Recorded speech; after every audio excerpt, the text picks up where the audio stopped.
थे इंतजार, जिस शख्सियत के लिए हम सब यहां पर आज इकट्ठा हुए हैं, जो देखने में पावरफुल स्ट्रॉन्ग शख्सियत लगते हैं, पावर पैक्ड पर्सनालिटी है, उतने ही ज्यादा सॉफ्ट कोमल हृदय के इंसान हैं, जो आप सबके लिए जीते हैं, आप सबके लिए सोचते हैं।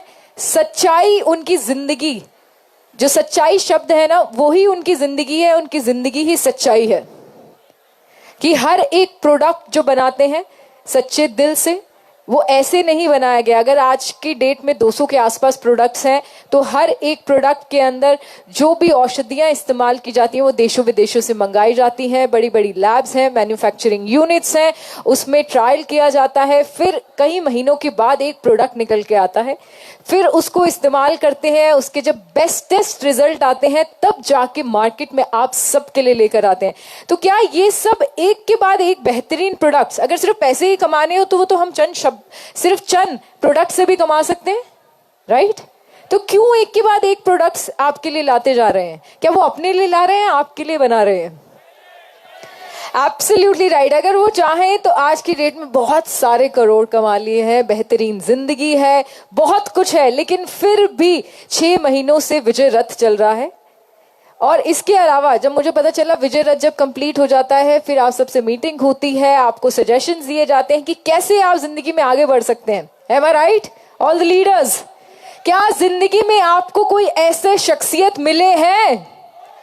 क्या मिल सकते हैं?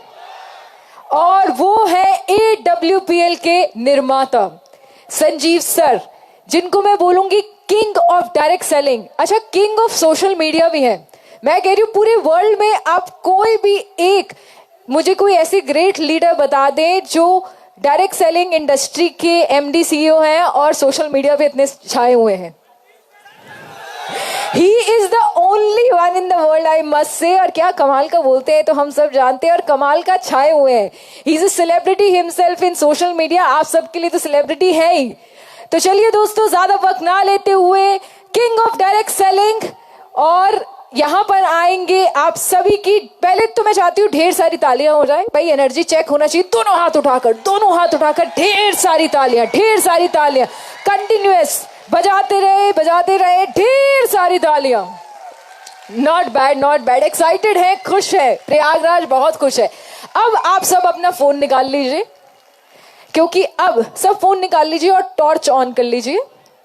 फोन निकाल के टॉर्च ऑन कर लीजिए, क्योंकि उनकी शख्सियत में जो चमक है ना, उस चमक को मैच करने के लिए सामने से चमक आना बहुत ज्यादा जरूरी है। उनकी शख्सियत की रोशनी को मैच करने के लिए सामने से रोशनी आना। सब अपना फोन निकाल लीजिए, टॉर्च दिखाएं, सब अपना फोन निकाल लीजिए कि ये माहौल इतना खूबसूरत होना चाहिए। मैं चाहती हूँ थोड़ी सी लाइट्स वहां। अरे वाह, क्या बात है, बहुत ही खूबसूरत नजारा मुझे अब देखने को मिल रहा है। So ladies and gentlemen, let's count with me। मेरे साथ आप काउंट करेंगे, and after the countdown of 5 हम यहाँ पर बुलाने वाले हैं one and only personality को।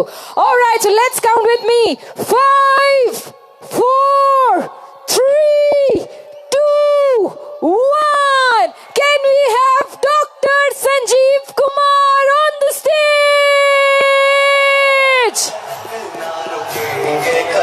चल पड़े तो मंजिल को पा जाएंगे। ज्ञान प्यारी नहीं है वतन से हमें, मरते हुए सभी को बता जाएंगे।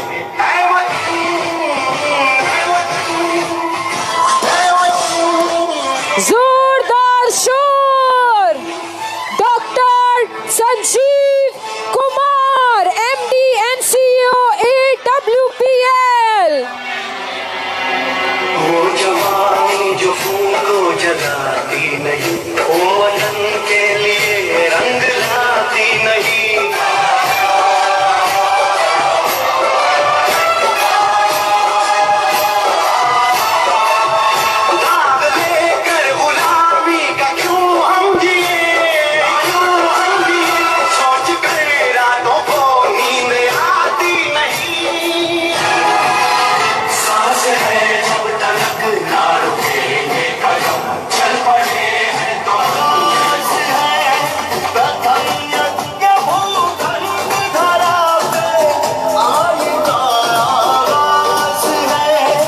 Check check.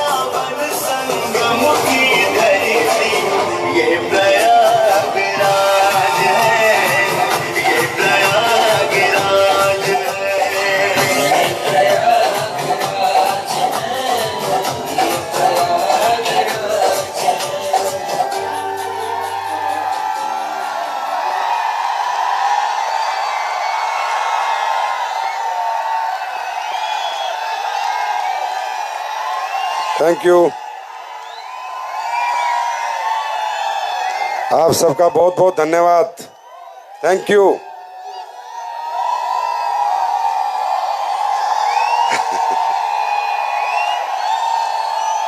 Thank you. अभी तक थके नहीं क्या आप लोग? अभी तक नहीं थके? ये प्रयागराज है। प्लीज बैठ जाओ। बहुत बहुत धन्यवाद। आप सबको नमस्कार। सबसे पहले मैं आप लोगों द्वारा किया गया ये विजय रथ का आयोजन और इसमें आप सबने प्रयागराज के आसपास से आके चार चांद लगा दिए, इस आयोजन को सफल बनाया। मैं प्रयागराज की पूरी लीडरशिप और पूरे फाइटर्स को बहुत बहुत बधाई देता हूं आज का विजय रथ करने के लिए। और आप सबका दिल से आभार प्रकट करता हूं, धन्यवाद देता हूं, आपके चरणों में प्रणाम करता हूं इतना प्यार और इतना सम्मान देने के लिए। Thank you so much. बहुत बहुत धन्यवाद।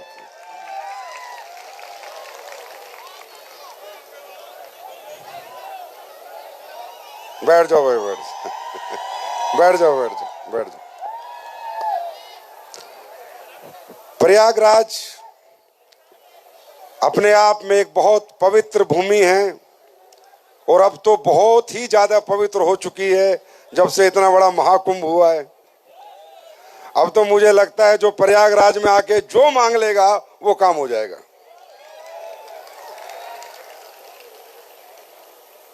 मैं आपको बताऊं, 20 सितंबर से हम लोगों ने विजय रथ की ये श्रृंखला शुरू की थी। 6 महीने 3 दिन हो गए, लगातार देश के हर कोने में विजय रथ गया।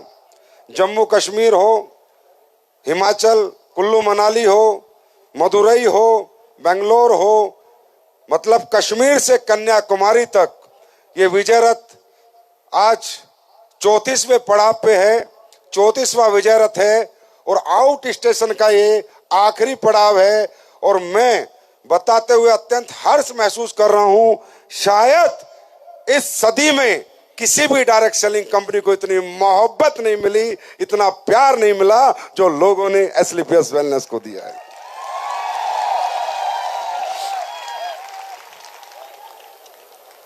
आज बहुत से लोगों को तो सांस आएगा, हे राम हो गए इनके विजय रथ। क्योंकि लोग कहते हैं सर ये कहां से लाते हैं भीड़, एसलीपीएस वालों के पास इतने लोग कहां से हैं? बाजार में सवाल कर रहे हैं, एक दूसरे से पूछ रहे हैं। तो मैंने उन्हें जवाब दिया, ये दौलत की भीड़ नहीं है, ये मोहब्बत की भीड़ है। लोग प्यार करते हैं, इस संस्था को मंदिर मानते हैं, कंपनी नहीं मानते। परिवार की तरह हम लोग एक दूसरे के साथ काम करते हैं, एक दूसरे का सहयोग करते हैं, एक दूसरे को फैमिली मानते हैं। और एक काम की बात बताता हूं, मतलब काम की कह रहा हूं। एक मेरे साथ एक बड़ी प्यारी घटना हुई। महाकुंभ था, मैंने कहा चलो भाई आज महाकुंभ में नहाने चलते हैं। मैंने फ्लाइट कराई, स्पाइस जेट, सुबह 5:30 की फ्लाइट। मैं प्रॉपर एयरपोर्ट पे पहुंचा और स्पाइस जेट वालों ने बोला कि आपका टिकट कैंसिल हो गया, आप महाकुंभ नहीं जा सकते। तो मुझे कई लोगों ने बोला कि तू दोबारा फ्लाइट करा ले भाई, दूसरी करा ले, तीसरी करा ले, कल चला जाना। मैंने कहा ना, ऊपर वाले का कुछ और ही इशारा है। वो कहता है प्रयागराज जाना है, विजय रथ लेके जाना है और जब गंगा जी में नहाना है। वैसे उस टाइम पे ना पापी भी बहुत आए थे यहाँ, अब ज्यादातर तो खराब ही कर दिया था। अब पता नहीं उनकी वहां डुबकी लगाते तो पाप ना चढ़ जाते, सही है, अब शुद्धता में जाएंगे।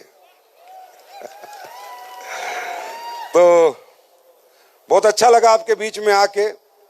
पता नहीं इतने अच्छे लोग हिंदुस्तान में हैं। और दुनिया को मैं ये बताता हूं, दुनिया कहती है दुनिया में लोग खराब हैं, मैं कहता हूं इंसान खुद खराब होता है, लोग बहुत अच्छे होते हैं। इस दुनिया में 99% लोग अच्छे हैं, मात्र 1% बुरे हैं। और मुझे लगता है उन अच्छे लोगों में भी जो सबसे ज्यादा अच्छे लोग हैं वो मेरे सामने बैठे हैं।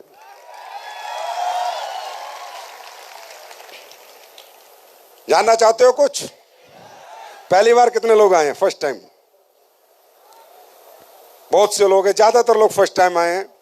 तो सबसे पहले तो हम आपका हार्दिक दिल से अभिनंदन करते हैं, स्वागत करते हैं कि आप सब लोग दूर दूर से चल के आए। दोस्तों देखिए, प्रैक्टिकली यहाँ पर जो भी बातें हुई हैं, बड़े बड़े यहाँ पर लीडर्स आए, बड़े अचीवर्स आए, उन्होंने अपनी अपनी कहानियां बताई, अपने अपने अचीवमेंट को आपके साथ शेयर किया।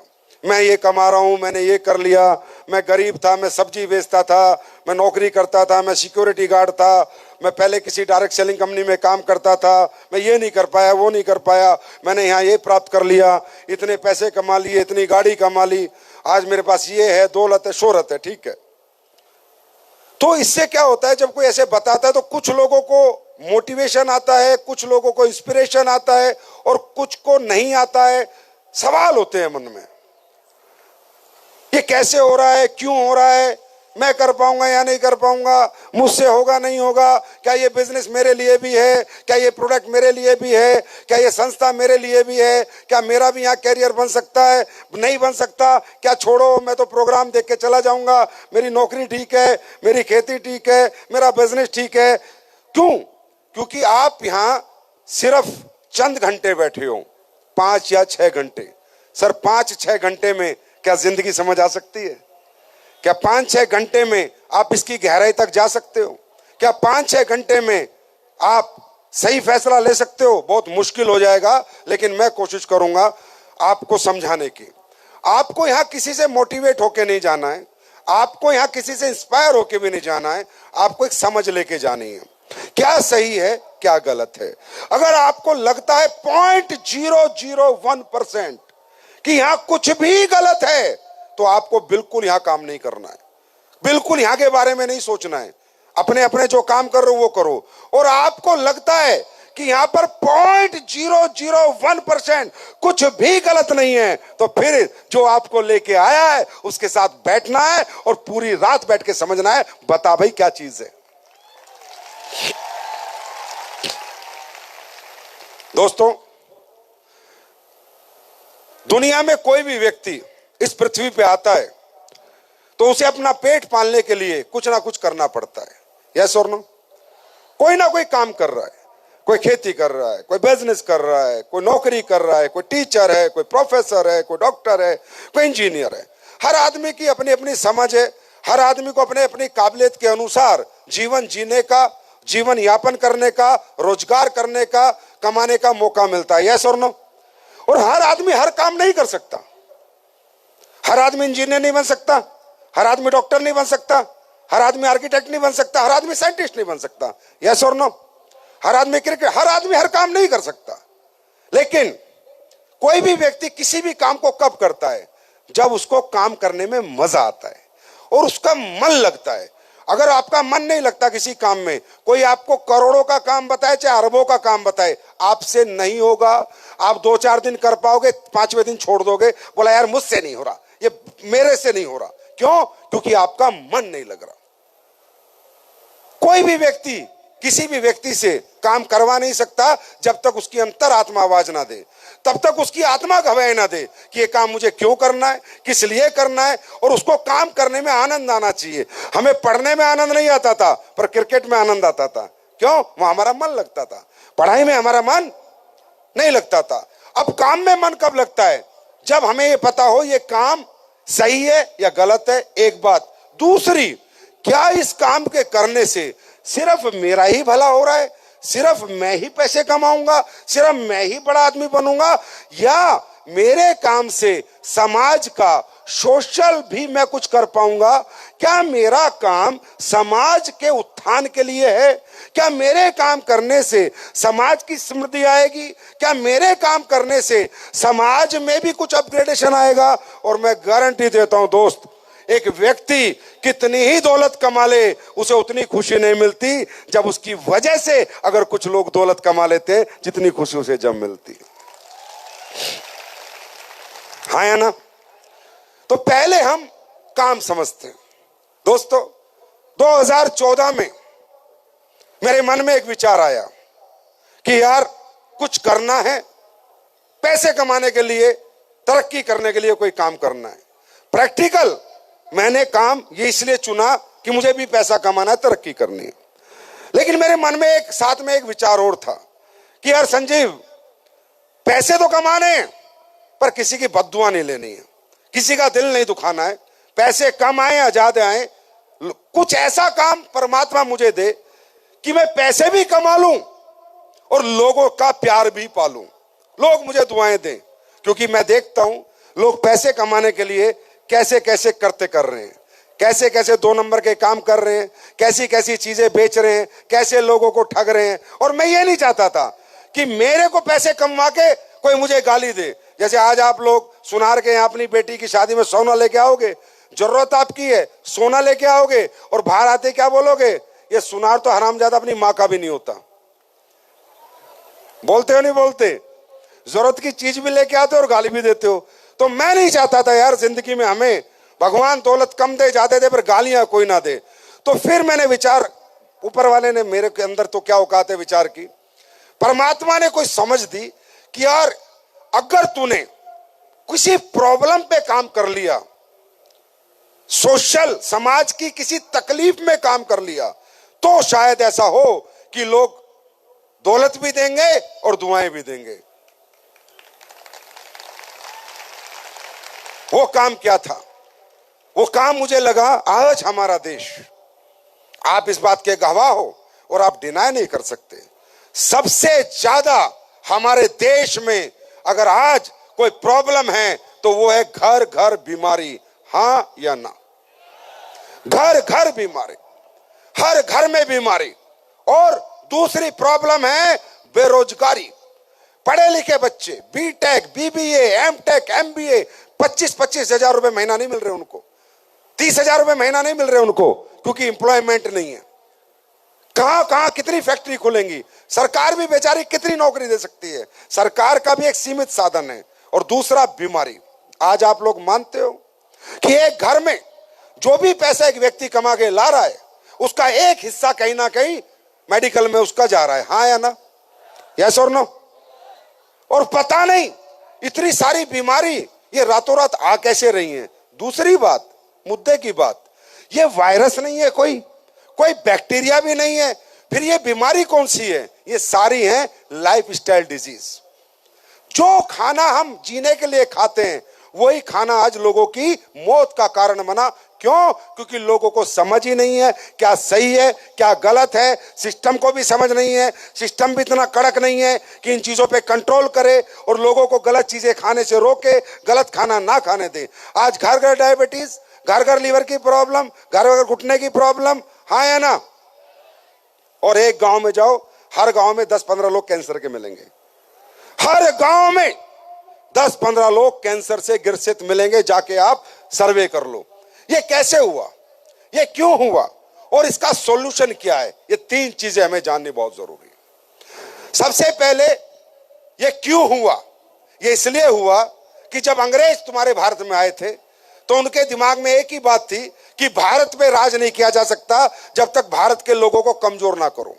और भारत के लोग कमजोर इसलिए नहीं थे क्योंकि भारत के लोगों को सनातन संस्कृति ने, या जो भी संस्कृति को आप मानते हो, उसने इतना मजबूत बनाया था।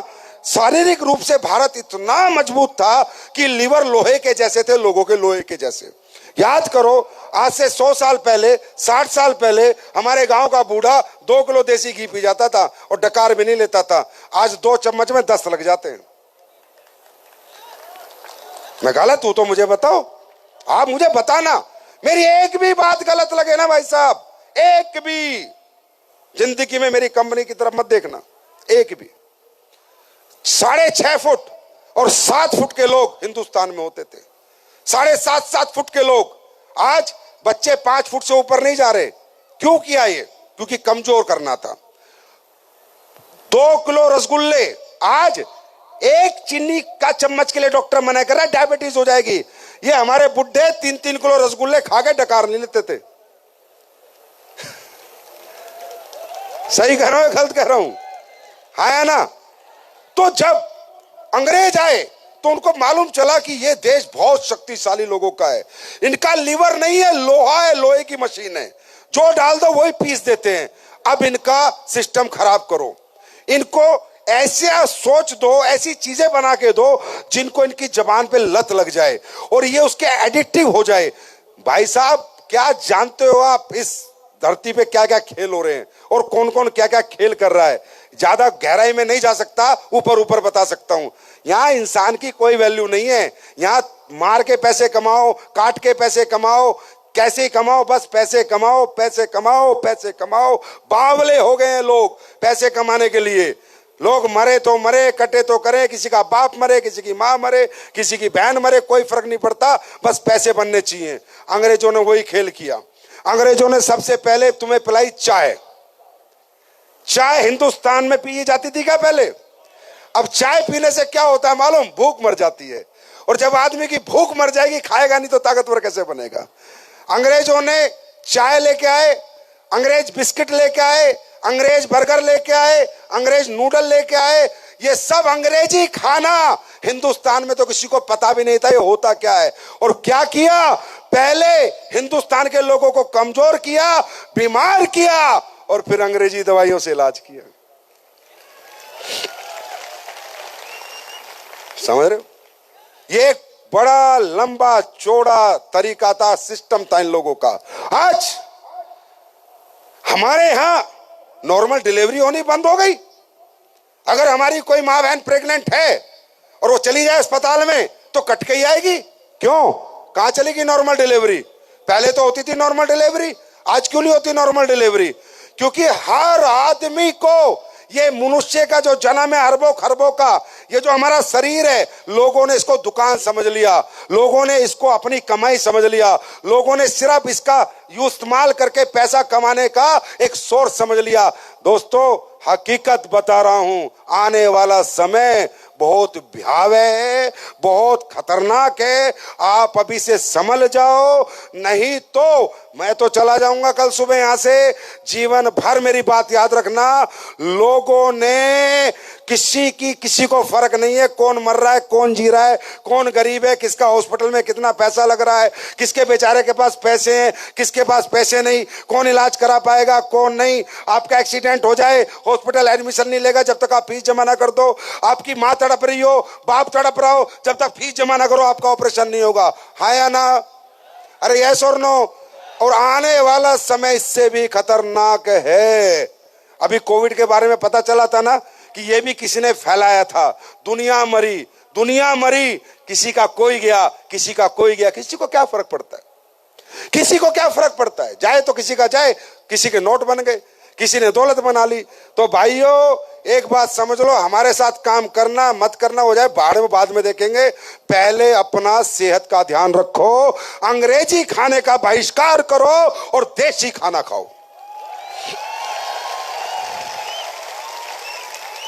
अपने परिवार को स्वस्थ रखो, क्योंकि इलाज आज इलाज नहीं, एक तरह की वो दुकानें बन चुकी हैं। एक तरह से आज इंसान मौत बेच रहा है, लोगों को मार रहा है, इधर से ठीक कर रहा है। आप बताओ, नकली दवाइयां बन रही है नहीं बन रही? अरे हाँ ना, मैं जवाब दो। नकली दूध बन रहा है नहीं बन रहा? नकली घी बन रहा है नहीं बन रहा? नकली मावा बन रहा है नहीं बन रहा? बताओ, ड्रग्स बिक रही है नहीं बिक रही? ये क्या है? ये सब क्या है? ये इंसान को जीवन देता है, मौत देता है? बोलो, जोर से बोलो। मौत देता है ना। ये अंग्रेजी खाना, ये मिलावटी मसाला, ये cold drink, sold drink, ice cream, chocolate, क्या ये खाना है? और भगवान ने क्या कहा? मैंने बच्चा तुझे जीवन दिया। ऊपर वाला कभी अन्याय नहीं करता, उसने हमें जीवन भी दिया था, साथ में वनस्पति दी थी। बोला सब्जी खाओ, फल खाओ, मोटा अनाज खाओ। इवन ये तुम्हारा गेहूं भी है ना, ये भी तुम्हारा नहीं है। क्या जानते हो तुम? सीधे साधे लोग हो, शरीफ लोग हो, ना मास्टर ने पढ़ाया, ना किसी ने पढ़ाया, और ना कोई पढ़ाना चाहता हेल्थ के बारे में।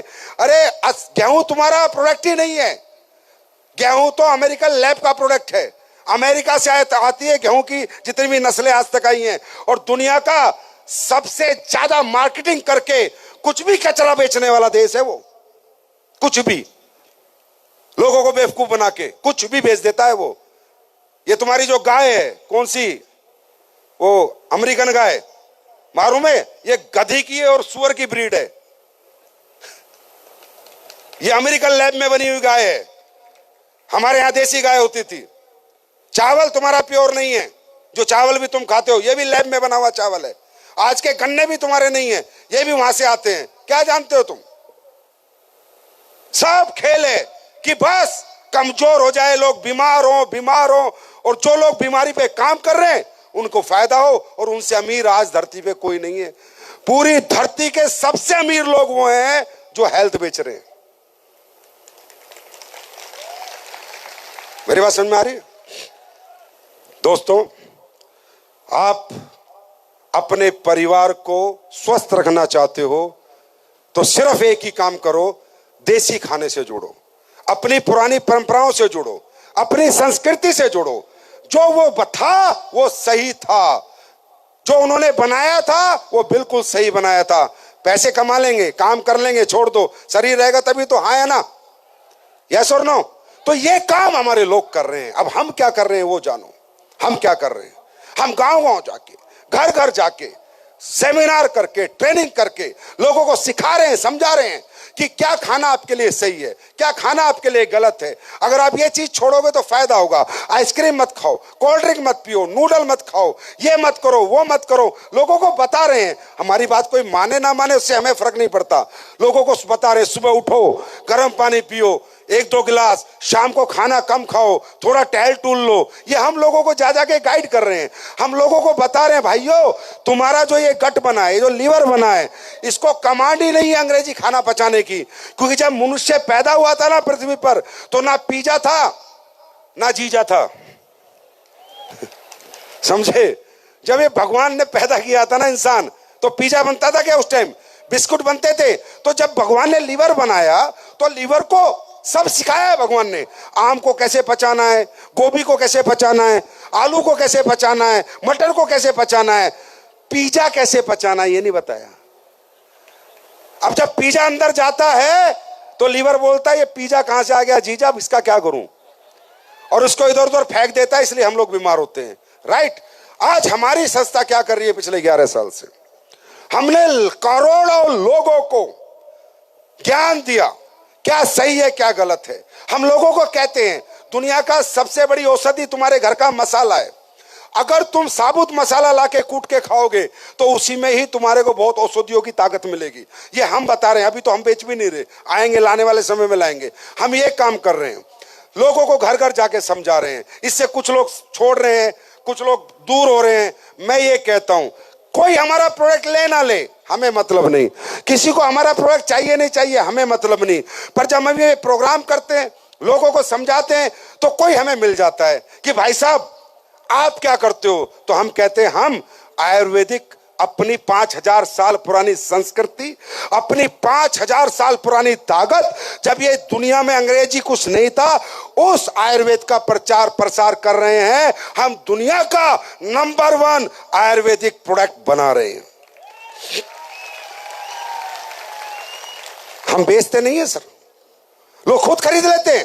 फिर लोग कहते हैं कि बेटा क्या आपके पास घुटने का कोई प्रोडक्ट है, लीवर का कोई प्रोडक्ट है, किडनी स्टोन का कोई प्रोडक्ट है, हार्ट के लिए कुछ है, लेडीज प्रॉब्लम के लिए कुछ है? तो फिर ये जो लोग यहां पर आके बोल रहे थे मैंने इतने करोड़ कमाए, ये बोलते हैं हाँ सर है, आप एक बार यूज कर लो। वो कहता है लेकिन बेटा एक बात बता, मेरा तो ऑपरेशन लिख दिया डॉक्टर ने 2.5 लाख रुपए का, करवाऊं या ना करवाऊं? तो हमारा लीडर कहता है भाई साहब 3 साल से परेशान हो, 3 महीना हमें भी इस्तेमाल करके देख लो, लाखों रुपए खर्च कर चुके हो, कुछ छोटे से पैसों में हम आपको प्रोडक्ट देंगे, यूज कर लो, ठीक हो गए तो दुआ दे देना, और नहीं हुए तो सोचना 2.5 लाख की जगह 2,60,000 का ऑपरेशन हो गया। कुछ गलत कर रहे हैं, कुछ गलत कर रहे हैं, और ये कर करके लोगों को समझा समझा के, बता के, अपने प्रोडक्ट यूज करा के आज 11वां साल चल रहा है भाई साहब। दौलत कितनी कमाई है हटाओ साइड में, लाखों लोगों के घुटने बचा दिए, लाखों लोगों का लीवर ट्रांसपेरेंट होने से बचा दिया, लाखों लोगों की किडनी बचा दी, लाखों लोगों को आज जो बेऔलाद थे उन्हें मां बाप का सुख दे दिया। और ये सबूत के साथ है। गूगल आपके पास, पढ़े लिखे हो बच्चे नहीं हो, यूट्यूब आपके पास, इंस्टाग्राम आपके पास, जाओ देखो एसलीपीएस वेलनेस ने क्या किया है। एसलीपीएस वेलनेस यहां पर सिर्फ ये दौलत कमाने नहीं आई थी, नोट बनाने नहीं आई थी, पैसे बनाने आई थी, लेकिन एक अच्छे कर्म को करके, एक अच्छे काम को करके कमाने आई थी, किसी का दिल दुखा के कमाने नहीं आई थी।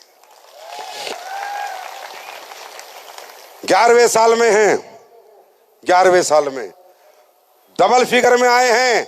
आज मैं कह सकता हूं दीवानगी की हद तक दीवानी है हिंदुस्तान की जनता एसलीपीएस के प्रोडक्ट की। दीवानगी की हद तक दीवानी है जनता एसलीपीएस के प्रोडक्ट की। न्यूट्रा सप्लीमेंट बनाते हैं, न्यूट्रास्यूटिकल बनाते हैं, होम केयर के प्रोडक्ट बनाते हैं, जो आपके पूरे बाथरूम में अंग्रेजी कंपनियों के रखे उनको बाहर करवा रहे हैं। आपके बायो फर्टिलाइजर बनाते हैं, खेतों को शुद्ध कर रहे हैं, आपकी मिट्टी को बचा रहे हैं। यूरिया डाई डाल के जो जहरीली फसल आप खा रहे हो, जहरीली सब्जियां खा रहे हो, उनसे बचा रहे हैं। गांव जाके किसानों को ज्ञान देते हैं कि भाई तेरा डाई यूरिया का जितना खर्चा है ना, उतने ही पैसे में मैं तेरे को प्रोडक्ट देता हूं। गारंटी है तू यूरिया डाल डाल उतने पैसे का, और एसलीपीएस का भूविटा डाल उतने पैसे का। डबल फसल ना हुई तो दुगने पैसे वापस। ये काम कर करके ये लोग आज पैसे कमा रहे हैं, बड़े आदमी बन रहे हैं। भाई पैसे तो 2 नंबर के भी कमा रहे हैं, पैसे तो बुरा करके भी कमा रहे हैं, पैसे तो लोगों को मौत बांट के कमा रहे हैं, लेकिन मैं गर्व से कहता हूं एसलीपीएस वाले जिंदगी बांट के पैसा कमा रहे हैं। और मालूम है यह आयुर्वेद क्यों छुपाया गया? क्योंकि जो इसको बेचते थे उन्हें पैसा नहीं मिलता था। हमारे देश में एक से एक वैद्य है भाई साहब, एक से एक कलाकार लोग बैठे हैं, लेकिन बेचारे गलियों में बैठे हैं, कोई पूछता ही नहीं है, कोई एक्सपोजर ही नहीं है। वो तो ये सरकार आई तो इस सरकार ने आके आयुर्वेद को बहुत बढ़ावा दिया, हर्बल को बहुत बढ़ावा दिया। इसके लिए तो मैं बहुत धन्यवाद देता हूं इस सरकार को। और मैं गारंटी देता हूं अगर भारत दोबारा सोने की चिड़िया बनेगा तो आयुर्वेद बेच के बनेगा, आयुर्वेद बेच के बनेगा, आयुर्वेद बेच के बनेगा। क्योंकि पूरी दुनिया में टेक्नोलॉजी होगी, कुछ भी होगा, लेकिन हर्ब्स, औषधियां वो हमारे पास हैं। और जब दुनिया मरेगी तो भाग के हिंदुस्तान में आएगी और कहेगी कि बस जिंदगी दे दे, अश्वगंधा दे दे, शिलाजीत दे दे, मेरी जिंदगी बचा दे। और ये देश दोबारा देखना। आज मैं आ रहा था बाई रोड और मैं खेतों को देख रहा था, और मेरी एक ही नजर गई खेतों पे, और मेरे मन में आया कि भगवान एक दिन ऐसा होगा जितनी फसलें आज खराब हो जाती हैं, गेहूं पड़े सड़ रहे हैं, एक दिन ऐसा होगा हिंदुस्तान में इन्हीं खेतों में जड़ी बूटियां उगा करेंगी और हमारा किसान समर्थ बनेगा और किसान भी हमारा अमीर बनेगा। ये ताकत आपकी परंपरा में है, ये ताकत आपकी संस्कृति में है। अब मुझे बताओ, हमारे ये कहने से कोई आइसक्रीम छोड़ गया, कोई बर्गर छोड़ गया, अच्छा जीवन जीने लगा, अच्छे स्वस्थ रहने लगा, ये काम अच्छा काम है बुरा काम है? जोर से बोलो, आवाज नहीं आई। दोनों हाथ ऊपर उठा के बोलो, अच्छा काम है बुरा काम है? अरे अच्छा काम है बुरा काम है? इस अच्छे काम को करके अगर ऊपर वाला तुम्हें करोड़ों रुपए दे दे तो करोड़ों नहीं, वो अरबों के बराबर हैं, क्योंकि तुमने दिल दुखा के नहीं, दिल जीत के पैसा कमाया है।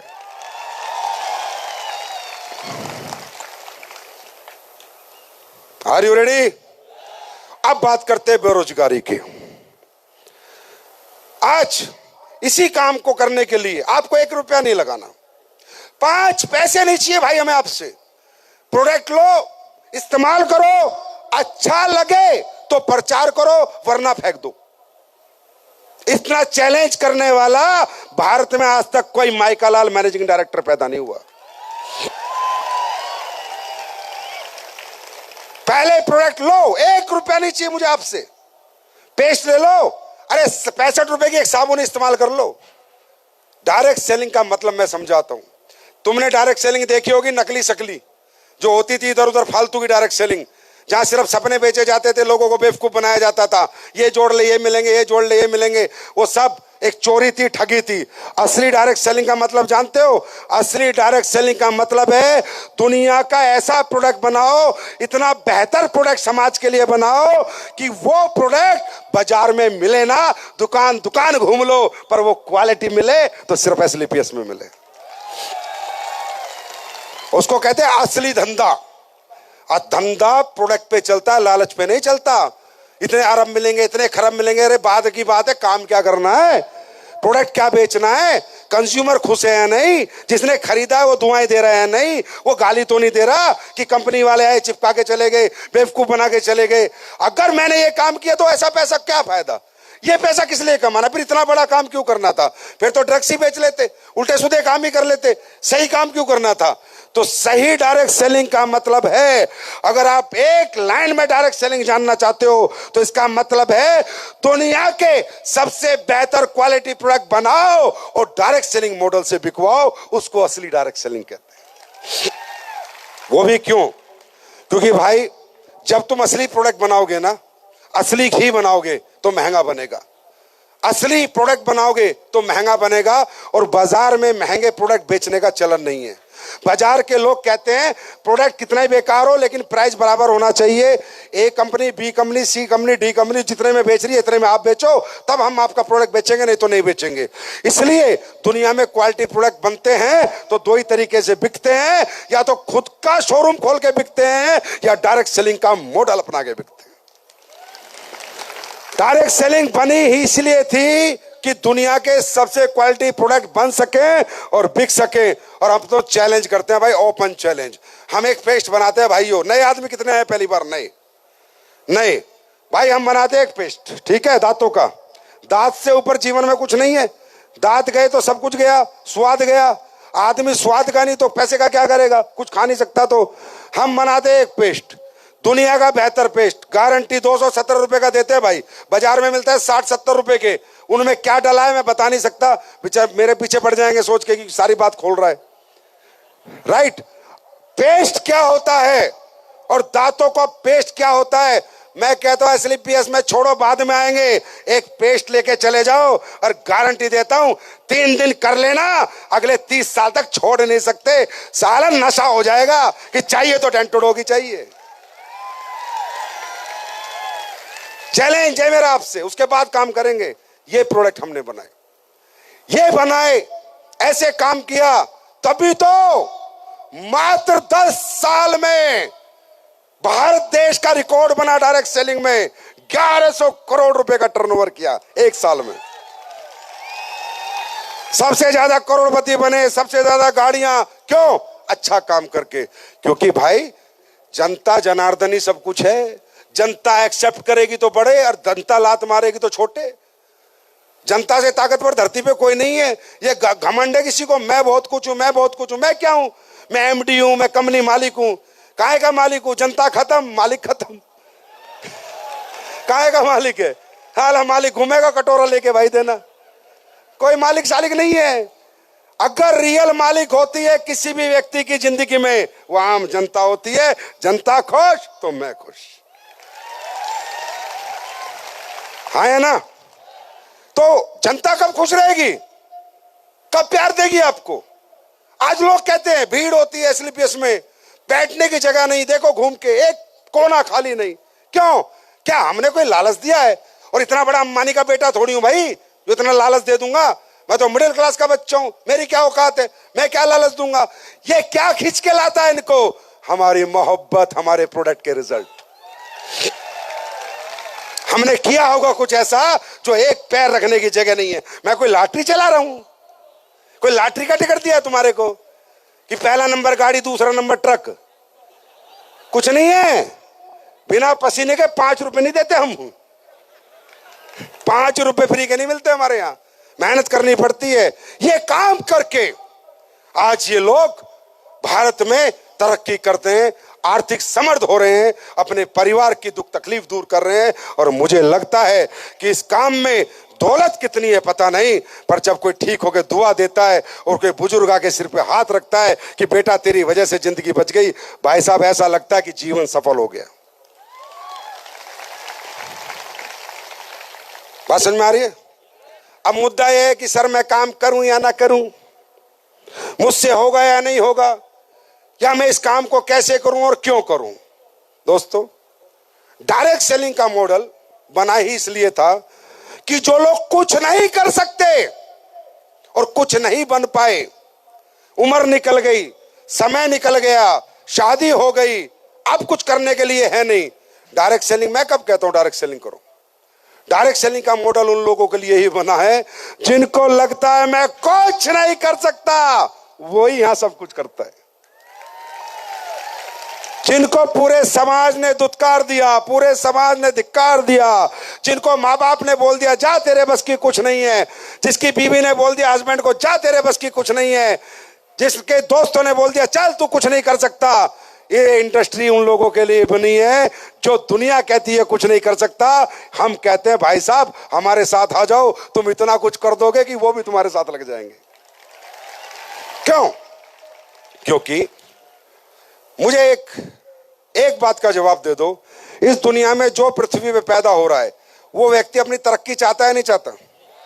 हर आदमी के दिमाग में है ना, जीवन बेहतर हो, मेरा अच्छा घर हो, अच्छी गाड़ी हो, मेरे बच्चे भी अच्छे स्कूल में पढ़े, हमारे घर में कोई बीमार हो जाए तो अच्छे हॉस्पिटल में हम दिखा दें। ये चाहत किसकी नहीं है? रिक्शा वाले की चाहत, ऑटो वाले की चाहत, टैक्सी ड्राइवर की चाहत, मिस्त्री की चाहत, मजदूर की चाहत, किसान की चाहत, टीचर की चाहत, सबकी चाहत है। हाँ या ना? हाँ या ना?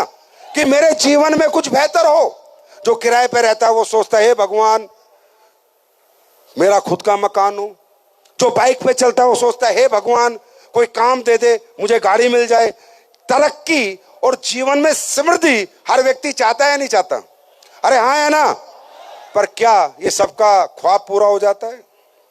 क्या ये सबकी डिजायर पूरी हो जाती है? और इस पे फिर एक सवाल आता है, नहीं सर जो लोग मेहनत करते हैं ना उन्हीं के सपने पूरे होते हैं। अच्छा, हमसे कई गुना ज्यादा किसान मेहनत करता है, हमसे कई गुना ज्यादा मजदूर मेहनत करता है, हमसे कई गुना ज्यादा कोयले का खदान का मजदूर मेहनत करता है। मेहनत से आदमी कभी बड़ा नहीं बनता।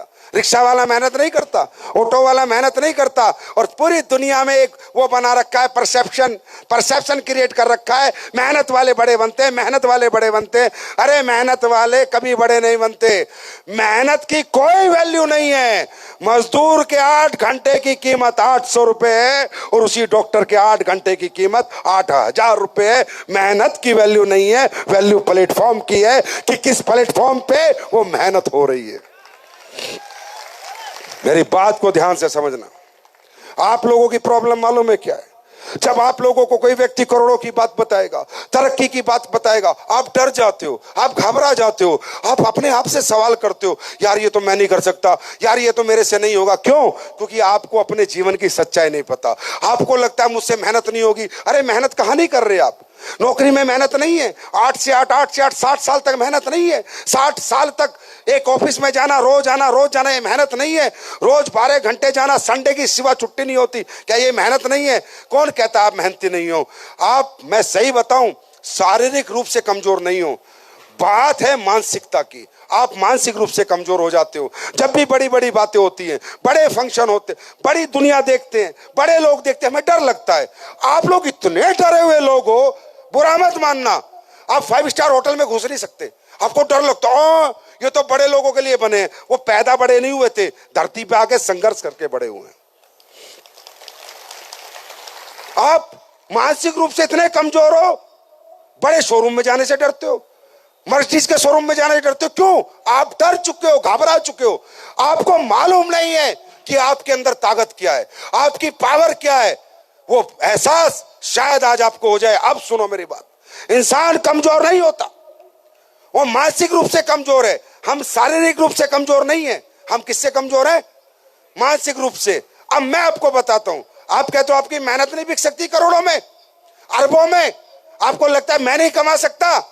भाई साहब प्लेटफॉर्म प्लेटफॉर्म प्लेटफॉर्म की वैल्यू है, आपकी मेहनत की नहीं। ये महेंद्र सिंह धोनी एक दिन गलियों में क्रिकेट खेलता था, 100 रुपए का मैच लगाता था। जब तक उसको बड़ा प्लेटफॉर्म नहीं मिला था, वही धोनी, वही छक्का मारने का स्टाइल, वही क्रिकेट के टैलेंट, और उसी धोनी को एक दिन मैच खेलने के 100 रुपए मिलते थे। वो धोनी ने प्लेटफॉर्म बदला, भारत टीम में गया, वही धोनी, वही शकल, वही छक्का, 100 करोड़ का आदमी बन गया। मुझे एक सवाल का जवाब दो, मेहनत नहीं बदलनी। धोनी ने मेहनत नहीं बदली, शकल सूरत नहीं बदली, टैलेंट नहीं बदला, क्या बदला? जोर से बोलो, क्या बदला? क्या बदला? प्लेटफॉर्म की वैल्यू है। नेहा कक्कड़ भजन गाती थी जागरण में, एक भजन के 1100 रुपए मिलते थे। बॉलीवुड सिंगर बनी, उसी भजन के 11 लाख और 11 करोड़ मिलने लग गए। वही नेहा कक्कड़ है, गाने का तरीका नहीं बदला। क्या बदला? क्या बदला? आप कमजोर नहीं हो। मैं तो भाई साहब हर उस व्यक्ति की इज्जत करता हूं जो कोई भी काम करता है, जो सुबह घर से निकल रहा है, चाहे रिक्शा चला रहा है, चाहे मजदूरी कर रहा है, चाहे नौकरी कर रहा है, जो व्यक्ति कोई भी काम करके अपने बच्चों का जीवन यापन कर रहा है, उसको मैं मर्द कहता हूं। मर्द है। मैं कभी नहीं कहता कि वो व्यक्ति कमजोर है, उसका प्लेटफॉर्म कमजोर है, व्यक्ति कमजोर नहीं है। आप देखो, शादी में जब आप नाचते हो, कोई बच्चा शादी में नाचता, कोई नहीं पूछता। वो बच्चे को डांस इंडिया डांस का मौका मिल जाए, टीवी पे चला जाए, दुनिया देख ले, जिस बच्चे को 10 रुपए नहीं मिलते थे, वो 10 करोड़ का आदमी बन जाता है। क्या बदला? क्या बदला? नाचने का तरीका थोड़ी बदला है। मेहनत का तरीका नहीं बदलना मेरे भाई, मेहनत नहीं बदलना। वो मेहनत जहां कीमत दे, वो प्लेटफॉर्म बदल देना। चाहे हमारा बदलो, चाहे कहीं और जाओ, पर खुद को सस्ते में मत बेचो। तुम्हारी मेहनत करोड़ों में भी बिक सकती है। ये तो हम कह रहे हैं, और यही काम आप बाजार में जाके किसी से बोलो, हम तो जोर लगा रहे हैं, पैसे कमा लो, बड़े आदमी बन जाओ, पैसे कमा लो, और बाहर वाले कह रहे हैं तुम बर्बाद हो जाओ, तुम जीरो हो जाओ। रिश्तेदार तुम्हारी तरक्की से दुखी, पड़ोसी तुम्हारी तरक्की से दुखी। अरे ये दुनिया दुखियों की है, यहाँ सुख बांटने वाले बहुत कम मिलते हैं। ये तो हमारी इंडस्ट्री ऐसी है जो हर आदमी को सुख बांटना चाहती है, और यही कीमत, हमारा पेस्ट लेते ही आपकी कीमत बढ़ जाएगी, साबुन लेते ही बढ़ जाएगी। और आज आप अपनी कीमत बाजार में लगाने जाओगे, अपने घर परिवार के लिए, जीवन यापन करने के लिए, आजीविका कमाने जाओगे, सबसे पहले पूरा इंटरव्यू लेता है आपका। कितना पढ़ा है, कितनी डिग्री है, कहाँ एक्सपीरियंस है, किस जात का है, किस धर्म का है, कितने दिन हो गए काम करते हुए, बीए 30,000, बीटेक है 50,000, एमबीए 30,000, एमटेक है 50,000। हाँ है ना? उसे कोई मतलब नहीं। तुम किराए के घर में रहते हो, तुम्हारी बेटी की शादी होने वाली है, तुम्हारे बच्चों को अच्छे स्कूल में पढ़ाना है, तुम्हारे माँ बाप बीमार है, उनका इलाज कराना है। ये मतलबी दुनिया है, इसका कोई मतलब नहीं। मरो कटो साला, कीड़े पड़े, तुम्हारे घर में कोई मरे जिए, वो अपने हिसाब से आपकी कीमत लगाता है। और इंसान इसीलिए हार रहा है। वो जब तक इंसान अपनी कीमत दूसरों से लगवाएगा, वो इस जन्म में हारता जाएगा, और जिस दिन कीमत खुद लगाएगा, वो इस जन्म को जीत लेगा। सब्जी के भाव बेच रहे हो आप खुद को, सब्जी के भाव। संजीव कुमार 30,000 रुपए किलो महीना, प्रणब पांडे 40,000 रुपए किलो महीना, जितेंद्र मौर्य 35। मतलब इसलिए पैदा हुए इस धरती पे हम। अरे मैं नहीं कहता आप विजेता बनोगे नहीं बनोगे, मैं नहीं कहता आप बड़े आदमी बनोगे नहीं बनोगे, जीतोगे नहीं जीतोगे, मुझे नहीं पता कल क्या होगा, पर एक बार इस जन्म में आए हो तो बड़ा बनने की और कामयाब होने की कोशिश करके तो देखो। और मैं नहीं कहता हमारे यहां करो, हमारे यहां मत करो, मैं कोई कन्वेंस नहीं कर रहा आपको।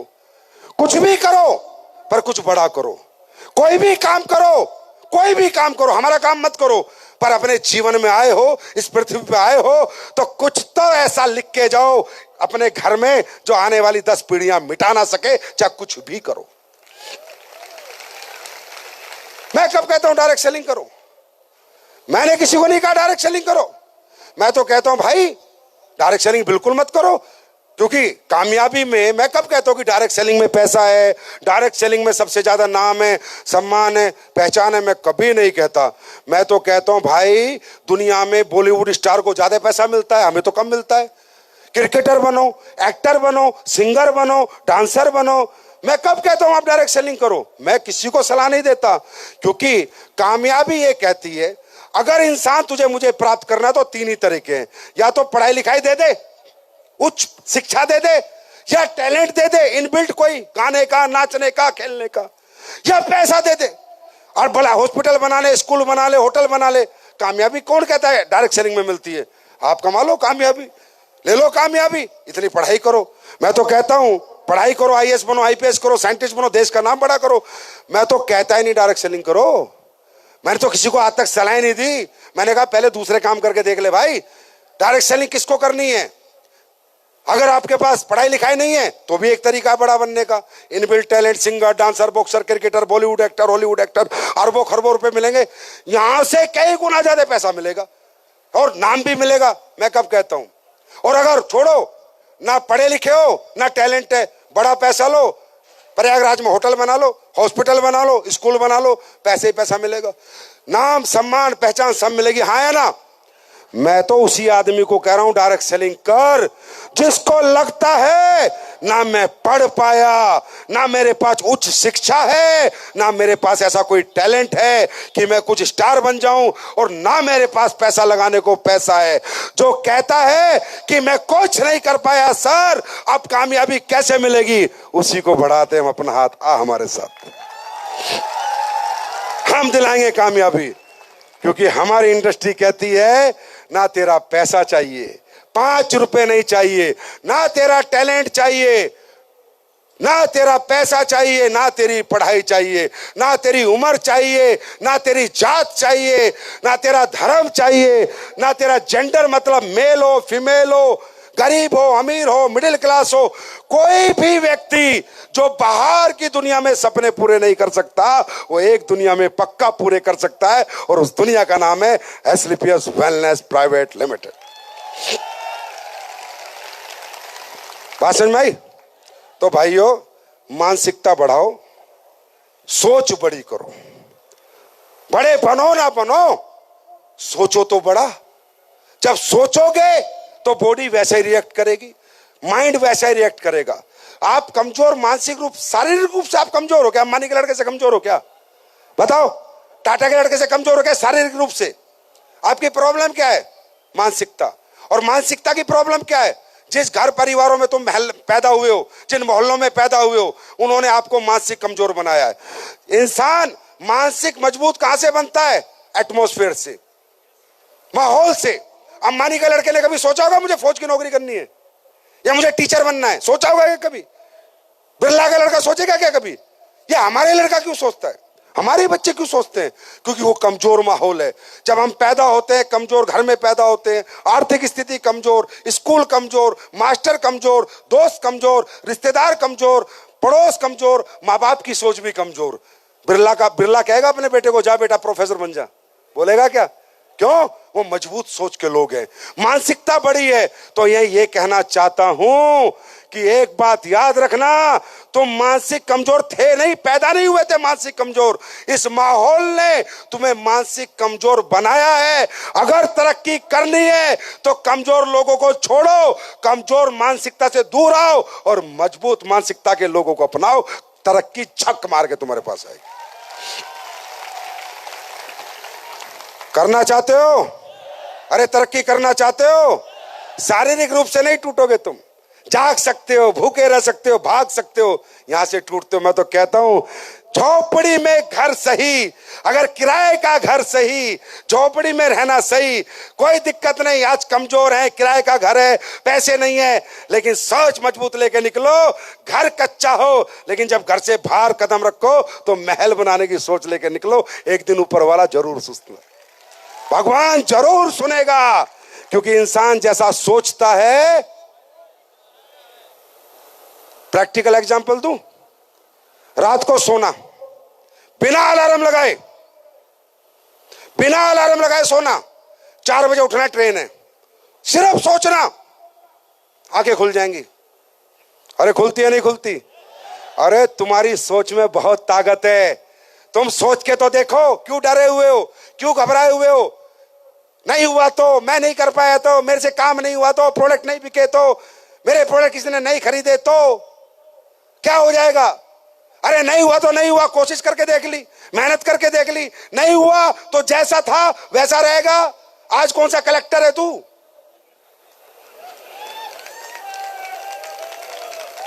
और हो गया तो, हो गया तो सोचो, हो गया तो फिर क्या हो सकता है? हो गया तो सोच से इंसान मजबूत होता है। अब ये बताओ, तुम रात को सोए, सुबह 4 बजे उठने के बारे में सोचा, उठ गए। अरे तुम्हारी सोच कितनी ताकतवर है तुम्हें पता है? मनुष्य कितना ताकतवर है तुम्हें पता है? मनुष्य की ताकत जाननी थी, तुम प्रयागराज में मिले, या इतने इतने संत महात्मा आए थे, ऐसे ऐसे चमत्कार करके चले गए जो एक मनुष्य आम जीवन में सोच नहीं सकता। हाँ या ना? अरे यहीं के रहने वाले हो ना, एक एक टांग पे खड़े होने वाले लगातार 10-10 दिन। इंसान को कमजोर समझते हो? इंसान शारीरिक कमजोर नहीं है, इंसान मानसिक कमजोर है। सोच की ताकत देखो कि तुम रात को सोए, सुबह 4 बजे उठूंगा और तुम्हारी आंखें खुल गई। सोचो, तुम्हारी मजबूत सोच कितनी ताकतवर है। अरे सोया हुआ इंसान मरे हुए इंसान जैसा होता है। ये मजबूत सोच जब मरे हुए इंसान को उठा सकती है, इस जगे हुए को कहां पहुंचा सकती है?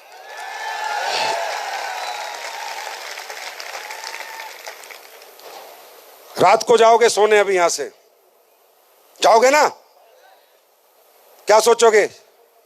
चलो सोते हैं। सोचते हो तब नींद आती है। ऐसे नहीं होता नींद आ जा, नींद आ जा, ऐसे नहीं होता। पहले सोचोगे, बेड पे पड़ोगे, सोते हैं, एक बॉडी रिस्पॉन्स करेगी, माइंड रिस्पॉन्स करेगा, कब आंखें बंद हो जाएंगी पता नहीं चलेगा। हाँ या ना? सारा खेल किसका है? सारा खेल किसका है? सारा खेल किसका है? सुबह उठना, सिर्फ सोचना, चलो ब्रेकफास्ट करते हैं, भूख लग जाएगी, बिना लगे लग जाएगी। है ना? 4 लोग गाड़ी में जा रहे हैं, 4 दोस्त, एक कहता है रुक रुक रुक, बोला क्या हुआ? बोला टॉयलेट करना है। एक ही जाता है, 3 को नहीं लगा होता। फिर 3 कहते हैं चल हम भी आते हैं।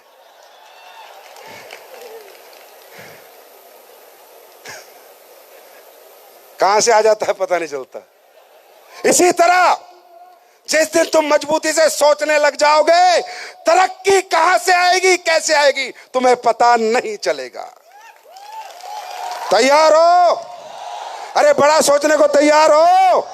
तैयार है प्रयागराज? अब हमारी माताएं बहनें बैठी हैं। अब हमारे मौर्या सर बहुत प्रेशर डाल रहे थे, सर हमें ऐसे लगता है ये आपने महिलाओं के लिए ये कर दिया, महिलाओं को 5 लाख डायमंड पे एक्स्ट्रा दे दिए, हर लेवल पे 10% दे दिए, आप महिलाओं के बारे में ज्यादा सोचते हो। भाई इनकी परेशानी पता है ये किन परेशानियों में काम करती है? सुबह बच्चों को उठाती है, फिर उन्हें स्कूल भेजती है, फिर पति देव आ जाते हैं, फिर उनका ब्रेकफास्ट बनाती है, फिर उनको ड्रेस देती है, फिर उसको ऑफिस भेजती है, फिर झाड़ू चौका बर्तन करती है, उसके बाद डायरेक्ट सेलिंग करने निकलती है। तूने कितने बच्चे पाल दिए बे?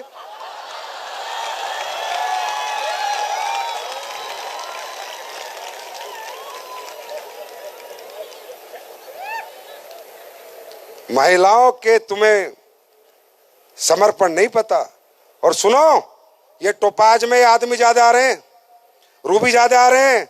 आने वाले में समय में मुझे एसलीपीएस में बराबर की शक्ति चाहिए, महिला शक्ति बराबर की। तैयार हो? और मैं आज इस मंच के माध्यम से पूरे हिंदुस्तान को एक मैसेज देना चाहूंगा। प्लीज अपनी बहनों को, बेटियों को, बीवियों को काम करने से ना रोके, ना डरें, हिम्मत दें, साथ दें उनका। आज कोई महिला मुझे आके बता रही है कि सर मेरे पतिदेव काम नहीं करने देते। एक महिला बता रही है सर मेरा भाई मुझे काम नहीं करने देता। अरे थोड़ा सा मेंटल डेवलप हो जाओ, सशक्त नारी बनाओ। मुद्दा ये नहीं है आज तुम काम नहीं करने देते महिलाओं को। तुम्हें पता है तुम्हारी बेटी कल शादी होके जाएगी, अगर अपने पैरों पे खड़ी नहीं हुई तो साला रखेगा नहीं रखेगा, कल तलाक दे देगा, कहां जाएगी। अगर खुद सेल्फ डिपेंडेंट होगी तो 1000 बार बोलेगी हट, छोड़ता है तो छोड़, मैं कौन सा तेरे टुकड़ों पे पल रही हूं। और तुम अपनी बहन को कमजोर कर रहे हो, अपनी बेटियों को कमजोर कर रहे हो, और अपनी बहन को कह रहे हो ये बिजनेस मत कर, घर से मत निकल, लोगों के यहां मत जा, प्रोडक्ट सेल करने मत जा। बहुत गलत विचार हैं। इन्हीं गलत और संकुचित विचारों ने आज महिलाएं कमजोर रखी हुई हैं। आज हमारे देश की महिला घबराई हुई है, डरी हुई है, क्योंकि हमारे जैसे लोग उन्हें फ्रीडम नहीं देते। मेरी बेटी भी है, मैं फूल के कहता हूं बेटा अपने दम पे बड़ा बन, साला कभी किसी को टुकड़ों पे पलना ना पड़े। मेरी वाइफ है, सुबह जाती है, डेली काम करती है, फैक्ट्री जाती है, मैं कौन सा उसके पीछे पीछे रहता हूं। भाइयों याद रखना, महिला सशक्त, परिवार सशक्त, समाज सशक्त और देश सशक्त। दूसरी बात, अब तो तू पति बना घूम रहा है, सोच के देख, तू नहीं रहा तो सोच के देख, आ तो तू कमा के ला रहा है और तूने अपनी वाइफ को अपंग बना रखा है, अपाहिज बना रखा है। तेरे कुछ हो गया तो फिर वो कहां कहां जाएगी, फिर क्या क्या करेगी, फिर कैसे भीख मांग के गुजारा करेगी, दुनिया के घरों में चूल्हे चौके बर्तन करेगी। साले ऊपर बैठ के अच्छा लगेगा, यहां मर्द बना घूम रहा है। जब अच्छा लगेगा, अरे भाई सुन, टिकनी थी तो टिक गई, भगनी थी तो पहले ही भग जाती, सीधी बात, समझे। रोका टोकी मत करो, कंधे से कंधा मिला के चलो और अपनी बेटी को, बहन को, बीवी को सेल्फ डिपेंडेंट बनाओ। इसमें वो गर्व महसूस करेगी और समाज आपको गौरव महसूस करेगा और आपको दोनों हाथों से सल्यूट करेगा। वाह क्या विचार का व्यक्ति है। तैयार हैं महिला शक्ति? तैयार है? बराबर की जंग के लिए तैयार है? प्यार से समझाना पति को, डांटना मत, नहीं तो मेरे पीछे लग जाएंगे, मुझे ढूंढेंगे दिल्ली में हमारी राइट। लेकिन नहीं, कभी ना कभी आपके बच्चे बड़े होंगे तो दूर रहेंगे ना, पढ़ेंगे तो भी दूर रहेंगे ना, है ना। आप इतने बड़े चौकीदार मत बनो, चौकीदार मत बनो, इनको बड़ा बनाओ। और यही मेरी सोच है कि वुमेन एम्पावरमेंट अगर सबसे ज्यादा आएगा तो डायरेक्ट सेलिंग से आएगा, डायरेक्ट सेलिंग से आएगा, डायरेक्ट सेलिंग से। आज हमारे प्रोडक्ट के रिजल्ट क्या हैं? क्या लोगों को एक्सपीरियंस से जानना चाहोगे? अरे सुनना चाहोगे? अच्छा लगेगा, गट अच्छी फीलिंग आएगी, पॉजिटिव फीलिंग आएगी। आपको लगेगा कि आज किसी कंपनी को नहीं, किसी मंदिर को देख के आया हूं। मैं चाहता हूं जिन जिन के रिजल्ट आए हैं, जो भी लोग हैं यहां पर फटाफट आए।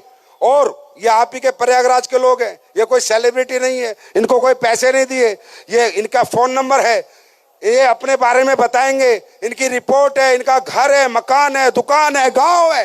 जाके देखो कि एसलीपीएस कैसे काम कर रही है। अगर अच्छा लगे भाइयों, दिल से आवाज आए आत्मा से तो करना, वरना बिल्कुल मत करना। जानना चाहते हो? अरे जानना चाहते हो तो एक एक करके हम जानते हैं। जानना चाहते हो? माइक दो।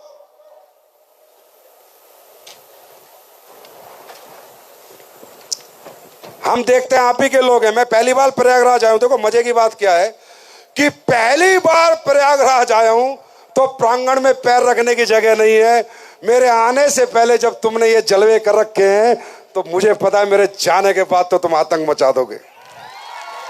जी मैडम आप बताइए। नमस्कार दोस्तों। हाँ जी बताइए। मैं प्रयागराज से रहने वाली हूँ। मेरा नाम रीता सिंह है। मैं बीमारी से ग्रसित थी। मैं अपने बीमारी के बारे में बताना चाहती हूँ जो है। और मेरे ब्रेस्ट में सिस्ट था, उसमें से डिस्चार्ज आ रहा था और मैंने तो इलाहाबाद में 2 साल से दिखाई, मुझे कोई वो नहीं हुआ था नहीं। और इसके बाद मैं 2 महीना जोधपुर गई, वहाँ भी दिखा के आई। डॉक्टर कुछ समझ में नहीं पा रहा था कि ये डिस्चार्ज कैसे आ रहा है, मुझे एक टेबलेट भी नहीं दे रहा था। मैंने वहाँ से आई, फिर यहाँ इलाहाबाद में फिर दिखाई एमएच में, तो वहाँ का डॉक्टर मुझे तुरंत बोला आपके नी ट्यूमर है और ऑपरेशन के लिए आज ही एडमिट हो जाओ। तो मेरे हस्बैंड भी फौजी हैं, इतना जल्दी कहाँ से छुट्टी मिल सकती है। मैं बोली अगले दिन मैं एडमिट हो सकती हूँ। उन्होंने बोला ठीक है। जब मैं गई एडमिट होने के लिए तो वहाँ मुझे बेड खाली नहीं मिला। मैं वहाँ से वापस आई, बोला शॉर्टकट में बताओ, शॉर्टकट में मैडम, शॉर्टकट में, टाइम बहुत हो गया। तो फिर उसके बाद मैंने बेड मुझे नहीं मिला है। मैं बोली चलो मुझे लखनऊ ले चलो। लखनऊ गई तो वहाँ का डॉक्टर भी मुझे समझ नहीं पाया किस चीज में। आपने हमारे क्या प्रोडक्ट लिए ये बताइए। कुड़की डाक, क्लोरोडाक, गायनोडाक, पंचतुलसी। कितने दिन लिए? 3.5 महीना मैंने ली और मुझे 15 दिन में आराम मिल गया था। प्रयागराज 15 दिन में ठीक हो गए थे आप? मेरा 15 दिन में आराम मिला और 3.5 महीना मैं यूज की, मेरा एकदम आराम हो गया। अब ठीक हो आप? अब बिल्कुल ठीक। अब ये बताओ पहले आपने कितना पैसा खर्च कर लिया था? सुनना भाई, पहले कितना खर्च हो चुका था आपका घूमने फिरने में? बहुत पैसा खर्चा हुआ और मैंने सिविल में सारी जांच सिविल से कराती थी। लाखों रुपए खर्च हुए होंगे, हजारों खर्च हुए होंगे। हाँ। यहाँ कितने हुए? यहाँ 40,000 45,000 खर्चा हुआ है। प्रॉब्लम देख रहे हो? मैं क्या कह रहा हूं, दुनिया की नहीं यूनिवर्स की पहली इथिकल कंपनी है जो लोगों के पैसे भी बचवाती है और जिंदगी भी बचाती है। थैंक यू मैडम जी। जल्दी बताइए क्या प्रॉब्लम? नहीं नहीं नहीं, पैर मत छुओ, जल्दी बताओ। सर मुझे हार्ट का वॉल्व मेरा श्रिंक हो गया था। हार्ट का वॉल्व श्रिंक हो गया था सर। वॉल्व श्रिंक हो गया था। क्या नाम है आपका? राजेश कुमार गौतम। अच्छा, क्या करते हो आप? मैं रेलवे में जॉब करता हूँ सर। Loco pilot? नहीं, अच्छा, अभी मैं ओएस के पद पे हूँ सर। तो वॉल्व में क्या हो गया था? वॉल्व मेरा श्रिंक हो गया था, सुकड़ गया था। हाँ सुकड़ गया था। क्या बोला फिर डॉक्टर ने? डॉक्टर ने ऑपरेशन के लिए बोला था। मैं दिल्ली गया था, बड़े हॉस्पिटल में जांच कराया था। उन्होंने ऑपरेशन के लिए बोला था। कितने पैसे मांगे थे? वो उन्होंने करीब 20-25 लाख की खर्च बताई थी। कितने पैसे की खर्च बताई? जोर से बोलो। 20-25 लाख की खर्च बताई थी। फिर क्या हुआ? ओपन हार्ट सर्जरी उन्होंने कहा था। फिर हमारे दोस्त संतोष कुमार दीपक जी जो आज रूबी स्टार भी बने हुए हैं, उनको मैं और बहुत बहुत धन्यवाद देता हूं सर।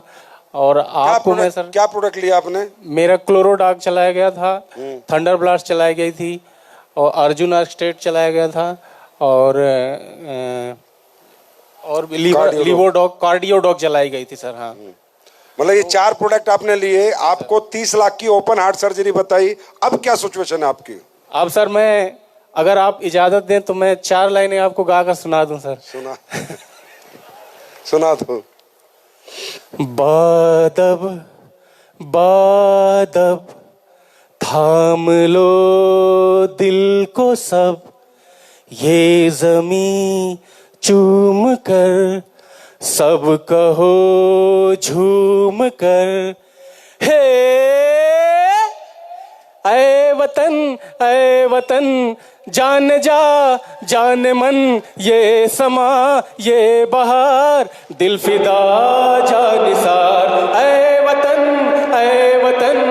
जान जा जान मन, ये समा ये बहार दिल फिदा जा निसार। जलवा तेरा जलवा, तौबा मेरी तौबा, मेरी निगाहें करती है, मेरी निगाहें करती है तेरे सजदे की। जलवा जलवा तेरा जलवा जलवा है तेरा जलवा जलवा। अब ये बताओ आप कितने दिन में ठीक हो गए थे? मैंने सर, मुझे 6 महीने के लिए बताए थे। दिनेश सर जी हैं ब्लू डायमंड, उन्होंने बताया था सर। लेकिन मैं 8 महीने तक दवा चलाया था और मैं आज आप लोगों के सामने ऐसे हूँ सर। 30 लाख बच गए? बहुत बच गए सर। ओपन हार्ट, मेरी जिंदगी बच गई सर। इससे बड़ी चीज मुझे क्या मिली सर। भारत माता की जय, भारत माता की जय। अब ये बताओ, क्या आप सब लोग हिंदुस्तानी हो ना? हाँ या ना? इस व्यक्ति के 30 लाख बचे, पूरा हार्ट ओपन होने से बच्चा कितने हजार में, 20-30 हजार में। ये अच्छा काम है या बुरा काम है? आप बताओ एक आवाज में। अरे दोनों हाथ ऊपर करके बताओ, अच्छा काम है, करना चाहिए, घर घर जाना चाहिए, प्रचार प्रसार करना चाहिए, देश को बीमारी से और बेरोजगारी से मुक्त करना चाहिए। Thank you ji. मैडम बताइए फटाफट। सभी से मेरा राधे राधे। सर आपको भी राधे राधे। मेरा नाम है पिंकी पांडे, मैं शहडोल जिला ब्लॉक बुढ़ार से हूँ। सर मुझे 1 साल से हो गया था, मतलब मुझे ब्लीडिंग की समस्या हो गई थी, वो मेरा बंद नहीं हो रहा यानी था। प्रॉब्लम हो गई थी। हाँ। जी। तो मुझे क्या कहते हैं कि जैसे मैं हॉस्पिटल में दिखाई तो उन्होंने मुझे ऑपरेशन के लिए बोले, जैसे बच्चादानी निकालना पड़ेगा। बच्चादानी उसके निकालना लिए। पड़ेगा। हाँ। जी। और वो मेरे अंदर खून की कमी इतनी हो गई थी कि मुझे सिर्फ 3 पॉइंट खून बचे थे। 3 पॉइंट हीमोग्लोबिन। डॉक्टर ने मुझसे ये बोला कि इतना खून तो चूहे के होता है। उन्होंने मुझसे बोला आप कैसे मतलब सही चल बात के आ रही नहीं, हो। बहुत बड़ी बात है। 3 तो पे फिर- जिंदा नहीं रह सकते थे। हाँ, लेकिन मैंने 3 पॉइंट खून में भी बराबर काम ही किया है सर। मैंने कभी अपने आप में हार नहीं माना है। बाकी जब मेरे पास वो मेरी अपलाइन है अंजू मैम और रुचि मैम, वो मुझे आई और मतलब इस प्रोडक्ट के बारे में समझाए, तो उन्होंने मुझे दिया एक गोनोडॉक और एक इम्यूनोडॉक। जूस। अरे नहीं, जूस क्या बोलते हैं उसको, बैरिडॉक, नोनी जूस। हाँ। जी सर, नोनी जूस और 5 तुलसी। तो मैंने 5 तुलसी नहीं पिया सर, क्योंकि मुझे उसका स्वाद अच्छा नहीं लगा, लेकिन मैंने दोनों प्रोडक्ट यूज किए और मुझे 1 महीने में ही रिजल्ट आ गया। 1 महीने में आपकी ब्लीडिंग बंद हो गई? फुल रिजल्ट आ गया सर। सिर्फ मेरे मान लीजिए 2 से 2.5 हजार रुपए ही खर्च हुए। और पहले कितने खर्च हो चुके थे? पहले तो सर मैंने गिनती ही नहीं की है। ताली बजाओ।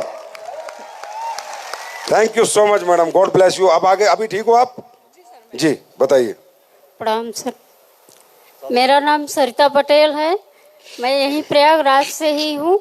और मैं नहा के निकली, उसके 5 मिनट बाद ही मेरे पैर में सूजन आने अरे लगी। बाप रे। सर मेरा बायां पैर इतना ज्यादा फूल के गुब्बारा जैसे हो गया, कमर से लेके पूरा नीचे तक, कि लगता था कि फट जाएगा।